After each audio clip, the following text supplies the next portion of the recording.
Butuh smartphone 5G performa kenceng di harga 3 jutaan?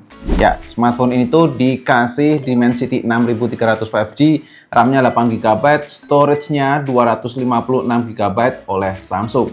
Dan dijual di harga 3.799.000, sudah dapat layar 6,7 inch 90Hz, Super AMOLED yang bikin puas dan lega lah. Terus juga masih dapat jaminan update firmware 6 kali dan 6 tahun untuk security update-nya.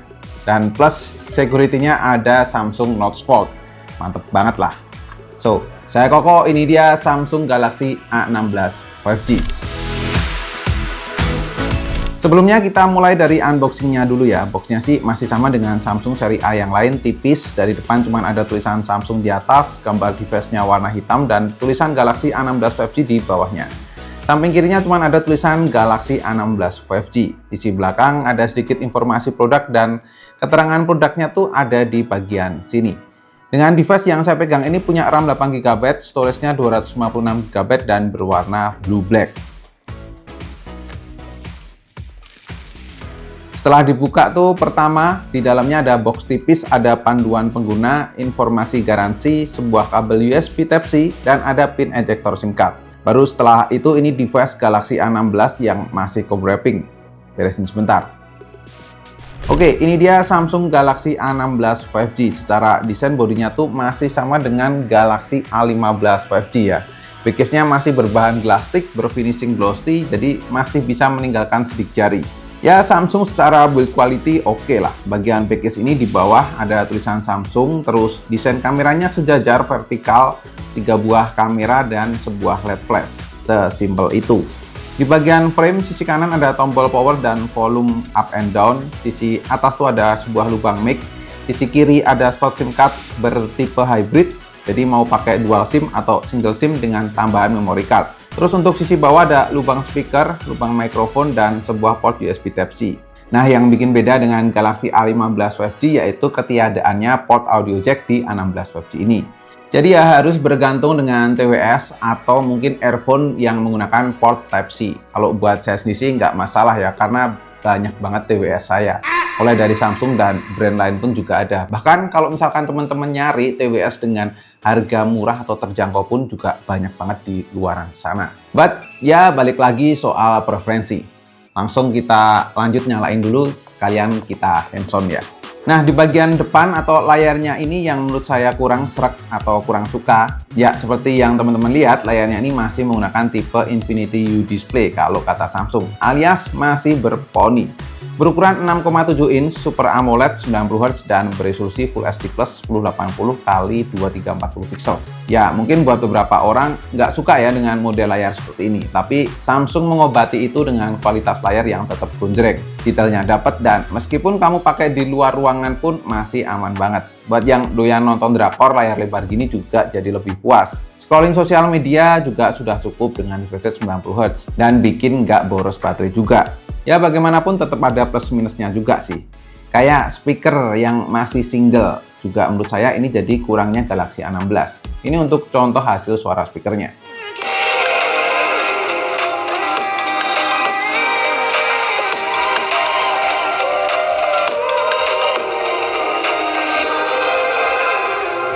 Seperti yang saya mention di awal tadi, device yang saya pegang ini punya RAM-nya 8GB dengan masih ada tambahan RAM plus up to 8GB. Terus untuk storage-nya 256GB yang sudah terpakai untuk sistem ketika pertama kali nyala itu 20GB. Sehingga masih tersisa banyak space-nya. Terus kalau kamu pengguna single SIM card masih bisa tuh nambah memori eksternal up to 1TB.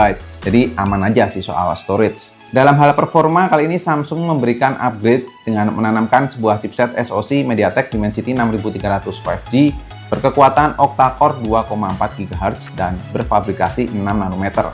Ya, chipset 6300 5G itu lagi laris ya dipakai oleh beberapa brand yang lain. Dan memang pengalaman main gamenya sih menyenangkan. Belum lagi di sini dibalut dengan One UI 6.1 berbasis Android 14 yang simple dan smooth. Kami tes untuk main PUBG Mobile bisa dapat settingan Smooth Ultra. Dengan settingan terenak ini, main game terasa smooth dan minim frame drop. Average-nya dapat di 39 fps. Gironya aman, gak ada delay, dan touchscreen-nya juga responsif. Dalam 30 menit bermain, baterainya berkurang 7% dengan suhu naik di 41 derajat Celcius. Digenjot main game berat nih kayak Genshin Impact pun juga masih aman. Dengan settingan grafik loss 60 fps, benar-benar bisa dapat 60 fps walaupun secara average hanya di 49 fps aja. Frame drop memang ada, itu pun keluar ketika efek animasi pas war aja. Suhu panas di handphone bisa di-maintain cukup baik. Dalam 30 menit bermain, baterainya berkurang 9%, suhu naik di 44 derajat Celcius. Nah, paling nyaman memang kalau untuk main game sekelas Mobile Legends kayak gini. Settingannya memang nggak bisa sampai mentok banget, tapi kami tes di settingan frame rate high dan grafis high, semuanya berjalan dengan smooth. Nggak ada tuh yang namanya frame drop, aman semuanya di 60 fps, suhunya pun stabil, nggak mengalami kenaikan yang signifikan, padahal secara animasi yang ditampilkan juga detailnya dapat. Layar 6,7 inch Super AMOLED memang nggak salah buat main game kayak gini. Selain itu jadi lega, gambarnya pun juga gonjreng betul. Dalam 30 menit bermain, baterainya berkurang 6% saja dengan suhu naik di 40 derajat Celcius. Selain memang buat main game sudah nyaman, chipset Dimensity 9400 ini kalau secara benchmark skornya tinggi nih. Di Antutu bisa dapat 414 ribuan, Geekbench 6, single core-nya di 732, dan multicore di 1953. 3D Mark Watt Live overall score di 1358, average FPS-nya di 8,13, dan stability-nya 99,6%. Baterai 5000 mAh-nya pun juga kami tes di PC Mark Battery Life, bisa dapat 13 jam lebih. Mantep lah ya. Sedangkan di bagian kamera dari segi spesifikasi sih nggak naik ya, masih menggunakan setup triple kamera. Dengan main kamera 50 megapiksel aperture f1.8, ultra wide kamera 5 megapiksel aperture f2.2, dan sebuah makro kamera aperture f2.4. Sedangkan untuk kamera depan ada sebuah single kamera 13 megapiksel aperture f2.0. Karena di Jogja lagi sering hujan, jadi saya masih belum bisa explore banyak nih soal hasil kameranya. Tapi ini untuk beberapa hasil foto dari Samsung Galaxy A16 5G ini.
Yang menarik lagi dari Galaxy A16 5G ini yaitu adanya sertifikat IP54, jadi aman akan percikan air dan debu. Terus Knox Vault sebagai security juga ada tuh. Samsung Pass untuk meningkatkan keamanan, jadi data kata sandi itu bisa tersimpan otomatis. NFC-nya juga ada, dan tentu One UI 6.1 yang dapat jaminan 6 kali update software dan 6 tahun untuk security update sih gile banget.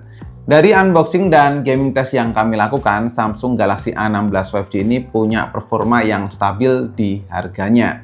Dimensity 6300 5G itu ngasih performa hingga koneksi yang lebih mulus untuk penggunaan daily use. Dari segi benchmarknya pun juga skornya tinggi-tinggi semua di rentang harganya. Layar lega 6,7 inch Super AMOLED itu bikin experience untuk streaming jelas memuaskan. Dan yang lebih puas lagi, One UI 6.1 ya, jaminan update-nya tuh secara berkala dan panjang banget. Terus juga buat teman-teman yang khawatir soal serangan cyber, di Samsung Galaxy A16 5G ini juga ada Samsung Knox Vault. Itu akan lebih aman lagi. Juga ada Samsung Pass nih buat menyimpan kata sandinya. Di handphone 3 jutaan, sekarang udah dapat fitur-fitur kayak gitu juga loh. Kalau beli sekarang, kamu bisa dapat gratis travel adapter 25 watt dan paket data akses hingga 125 GB selama 6 bulan. Tapi ya, buat smartphone di harga 3 jutaan ini tetap masih ada catatannya. Kayak layarnya yang masih bezelnya seperti ini, pakai Infinity U display, dimana untuk brand lain sudah pakai pansul yang kecil. Terus single speaker ya, dimana yang lain juga sudah dapat dual speaker. Sama satu lagi, layarnya 90 Hz, dimana ya yang lain sudah dapat 120 Hz. Tapi kalau misalkan teman-teman nggak ada masalah dengan itu semua ya, menurut saya Samsung A16 5G ini bisa jadi salah satu rekomendasi yang menarik untuk sebuah smartphone di harga 3 jutaan udah dapat 5G dan performanya kenceng. So, buat teman-teman yang tertarik buat beli, link pembeliannya sudah saya taruh di kolom deskripsi. Silahkan cek aja di situ.